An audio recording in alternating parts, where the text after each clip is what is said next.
Good morning everyone. Today we are going to discuss about geomorphic cycle. Okay, the Earth's surface is not static. It is a dynamic canvas constantly being reshaped. From jagged peaks to gentle plains, every landform tells a story of immense forces and geological time. This presentation decodes the story, exploring the foundational concept that first explained this epic transformation, the geomorphic cycle. Okay, first of all, the geomorphic cycle or cycle of erosion is a model proposed by William Morris Davis that explains the systematic evolution of landforms through sequential stages, much like a living organism. Okay, there are two types of processes: endogenic processes, these are building up, and exogenic processes, these are tearing down. Okay, internal forces that create landforms, tectonic uplift, volcanic activity and folding due to the endogenic processes, and external forces that modify and degrade landforms, these are exogenic processes, erosion, weathering and deposition by rivers, glaciers, wind and waves. Okay, first of all, stage 1, the turbulent yacht, that is yacht stage. This stage is defined by high energy and active down cutting by rivers following an initial rapid tectonic uplift. Okay, relief, high and rough with steep slopes, valleys, V-shaped valleys. River features, waterfalls, rapids are common features, and dominant process vertical erosion is far more significant than deposition. Okay, vertical erosion is far more significant than deposition. Then coming to next stage, this is balanced maturity, that is maturity stage, mature stage. The landscape's energy begins to decrease. Erosion reduces slope steepness and the focus shifts from vertical to lateral sideways erosion. Okay, relief, slopes become gentler and less steep. Gentler and less steep. Valleys widen significantly and flat plains begin to form. Okay, flat plains. River features, rivers develop prominent meanders, and dominant processes are a dynamic equilibrium between erosion and deposition starts to emerge. Then coming to the next stage, the old stage and creation of peneplain. The cycle reaches its theoretical end. The landscape is dominated by low relief, slow moving water and depositional features. Relief extremely low with very gentle slopes across an extensive area. Okay, extensive area. Landforms, the landscape is reduced to a peneplain, almost plain area. River features, slow meandering river dominate, creating oxbow lakes and deltas. Dominant processes are erosion is minimal, deposition is a primary activity. Okay, deposition is the primary activity in this stage, that is mature stage. Now, Davis' cycle of erosion provided a powerful linear framework. However, its rigidity and assumptions soon attracted scrutiny from other geomorphologists. The question took core ideas. Does uplift stop before erosion begins? And is climate always a constant factor? Okay, this is Walther Penck. He focused on tectonics, and Julius Budel, he focused on climate. These are another two factors, okay, tectonics and climate. Okay, Penck's challenge the primacy of tectonic forces.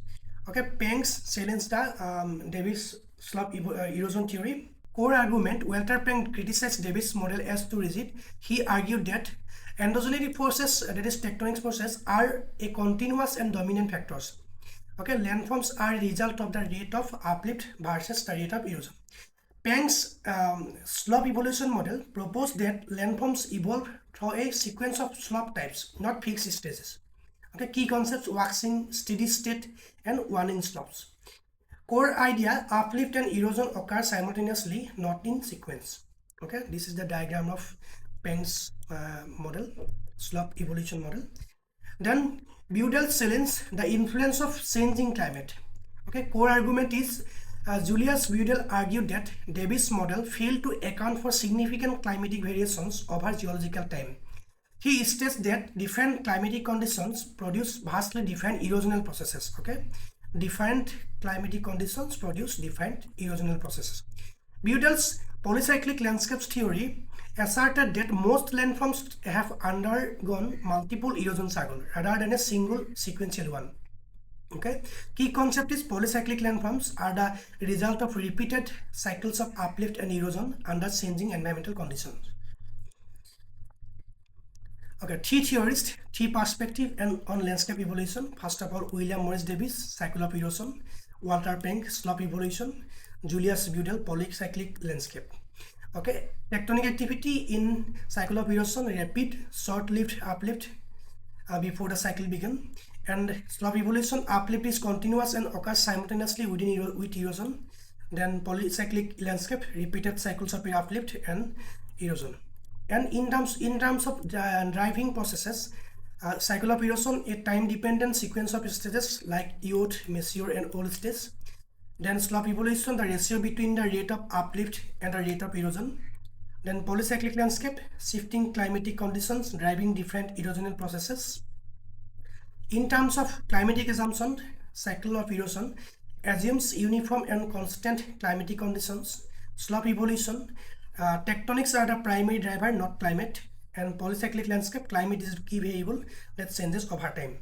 And in terms of end product, in cycle of erosion, peneplain. In slope evolution, focus is on the evolution of slopes, not a final landforms. In polycyclic landscape, polycyclic landforms bearing the imprint of multiple cycles.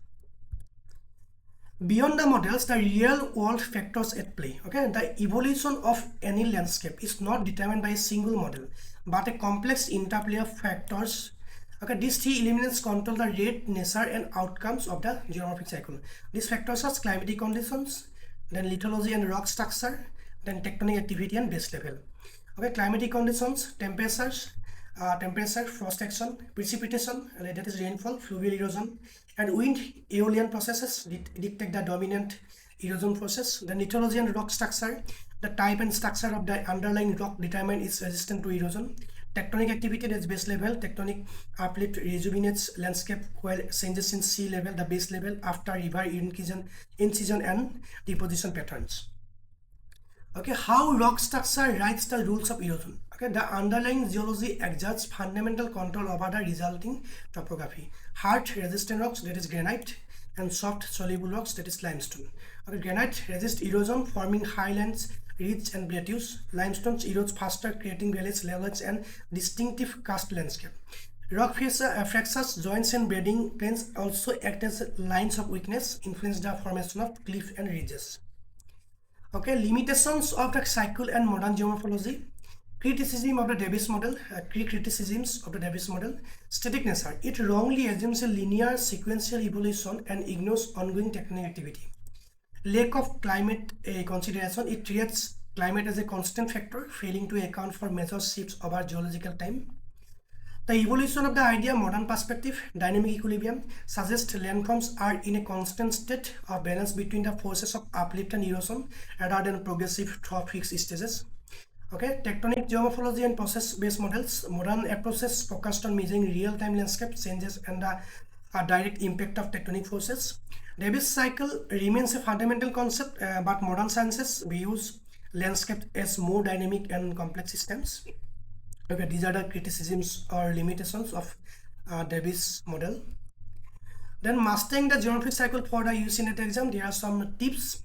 Okay, first of all, conceptual, you have to complete your conceptual and basis. A definition of key terms like characteristics of stages and youth, mature, and old stage. Then comparative studies, key difference between the Davis, Penck, and Budel models. Then applied the rule of climate, tectonics, and rock structures in shaping a specific landforms.